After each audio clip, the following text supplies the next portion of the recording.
SSC CGL 2023 tier 1 का exam तो बेटा बिल्कुल पास में है, 14 जुलाई से आपका एग्जाम शुरू है।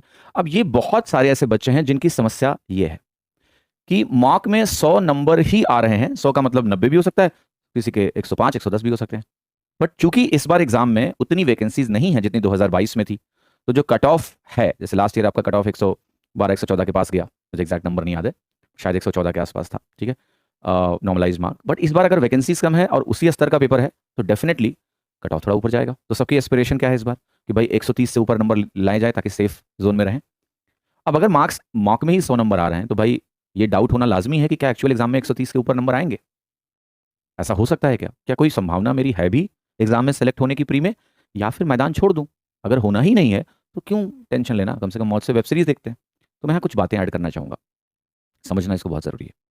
देखिए, एक्चुअल एग्जाम और मॉक टेस्ट में बहुत फर्क इस सेंस में होता है कि एक्चुअल एग्जाम असल में काफी बैलेंस्ड होता है, काफी सरल सवाल होते हैं, कई सारे, कुछ मॉडरेट होते हैं।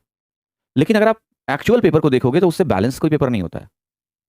तो होता क्या है कि ये सच में संभव है कि अगर आप मॉक टेस्ट में, जिन मॉक टेस्ट को आप देते हो, मॉक यूजुअली टफर होते हैं एग्जाम की तुलना में, वहां आपके मार्क्स कम आ रहे हो और एक्चुअली में आप 130 प्लस एग्जाम में कर जाओ।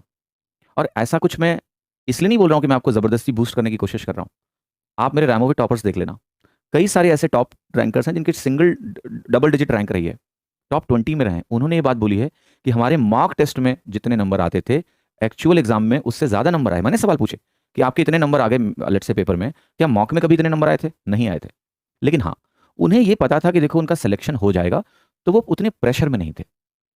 तो अब सवाल समझना है हमें कि ऐसा उनके साथ क्यों हुआ कि मॉक में उतने नंबर नहीं आते थे लेकिन एक्चुअल एग्जाम में उतने नंबर आ गए। क्यों? क्योंकि दबाव नहीं है, क्योंकि उन्हें पता है कि देखो मेरा एग्जाम तो निकलना ही निकलना है, तो वो प्रेशर फ्री होकर पेपर कर रहे हैं। तो उनकी एक्यूरेसी हाई है, उनके जजमेंट्स बेहतर हैं, उनकी डिसीजन मेकिंग अच्छी है, कौन सा करना है कौन सा छोड़ना है।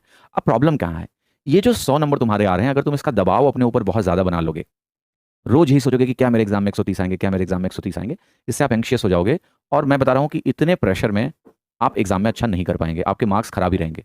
लेकिन अगर आप ये बात समझते हैं कि लेट्स से, मान लो कि ठीक है आपके नंबर खराब आ रहे हैं, राइट, मान लो आपके नंबर खराब आ रहे हैं, why not to make it like this कि ठीक है नंबर तो खराब आ ही रहे हैं मॉक में, अब एग्जाम में चांस लेते हैं, जो होगा देखेंगे। कम से कम अपने आप को प्रेशर से ईज ऑफ कर दो। आप बहुत ज्यादा फेल होने के बारे में सोच रहे हो, बहुत ज्यादा सोच रहे हो कि इतने नंबर कैसे आएंगे। सोचने से नंबर कभी नहीं आते हैं, करने से आते हैं। अब वो करें कैसे? उसको करने के लिए आपको अपने आप को, बहुत इंपॉर्टेंट है कि वो दबाव अपने सर से हटा दें। ये बहुत जरूरी है। मैं एक क्रिकेट मैच खेलने गया था, बहुत पहले की बात है, 10th में था, एक टूर्नामेंट में, ठीक है। तो उसमें क्या हुआ, एक बहुत बड़ा टारगेट था मैच में स्कोर करने का। तो जब मैं बैटिंग करने जा रहा था तो लोगों ने बोला कि यार देखो मैच तो हार ही चुके हैं, ठीक है, सभी बोले थे मैच तो हार ही चुके हैं, फॉर्मेलिटी कर लेते हैं। मैं गया तो मैंने भी ये सोचा कि मैच तो यार हार ही चुके हैं, मारो, ठीक है, राइट। मतलब दिमाग में तो ट्राई करते हैं, प्रेशर तो है नहीं, सब हार की उम्मीद लगा के बैठे कि हारोगे, मैच तो हार गए हो। वहां कैप्टन को भी मेरे ऊपर विश्वास नहीं था कि मैं मैच जीता पाऊंगा, वो क्योंकि बड़ा स्कोर था, ठीक है, और विकेट्स काफी गिर गए थे। तो मैं भी गया ये सोच के कि किसी को जब मुझसे उम्मीद है नहीं, तो मेरे ऊपर कोई प्रेशर क्यों लेना, क्यों मैं ये सोच के परेशान हो जाऊं कि मैच तो हम हार चुके हैं। ठीक है हार चुके हैं, अब दम से आके लड़ लेते हैं, प्रेशर तो है नहीं। और मैच में जिता के वहां से निकला। और उस दिन मैं ये सीख गया कि यार माइंडसेट का बहुत बड़ा गेम होता है। अगर मैं भी यही मान के आया होता कि यार हारे हैं तो चलो विकेट दे के निकलते हैं, घर चलते हैं, जल्दी पहुंचते हैं, लेकिन दिमाग में एक चीज थी बेटा कि ठीक है सबने मान लिया हार लिया, मुझे भी लगता है हार जाएंगे, पर ट्राई करने में क्या जाता है, कोशिश तो करेंगे।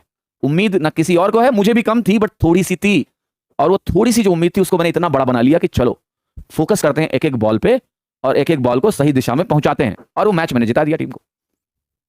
ऐसे ही आपको क्या करना है, एग्जाम में जाओ, एक एक सवाल पे फोकस करो और एक एक सवाल पे जितना बेस्ट कर सकते हो करके आओ। दबाव हटा लो अपने ऊपर से। अगर तुम्हें लगता भी कि तुम्हारा नहीं होगा तो ठीक है, तब तो किस बात का प्रेशर यार। अगर तुम्हें लगता है तुम्हारा नहीं होगा, प्रेशर किस बात का है? फिर जाके वहां पर क्वेश्चन बाई क्वेश्चन अच्छे से करके आओ, प्रेशर हटा दो। मैं बता रहा हूं आप में से कई सारे ऐसे लोग होंगे जो ये कारनामा करके आ जाएंगे, अगर वो उतना दबाव महसूस ना करें। लेकिन अगर आप दबाव महसूस करोगे तो चीजें खराब होंगी। तो आशा करता हूं अपने लिए एक बेस्ट केस बनाइए, राइट, और अपने आप को एक मौका दीजिए। जो भी दिन बचे हुए हैं अभी 20 दिन के आसपास, पहले तो जम के 20 दिन पढ़ो। मैं बार बार एक बात बोलता हूं कि जब तक एसएससी ना बोल दे कि तुम फेल हो गए हो, तुम नहीं हुए हो, ये बात ध्यान रखो। जब लिस्ट में रिजल्ट आएगा प्रीलिम्स का और तुम क्वालिफाइड नहीं हो, तब तुम क्वालिफाइड नहीं हो। अभी तुम रेस में हो, रेस में होना जरूरी है, रेस में लड़ना जरूरी है, अंत तक फाइट करना जरूरी है, एग्जाम के आखिरी सेकंड तक फाइट करना जरूरी है।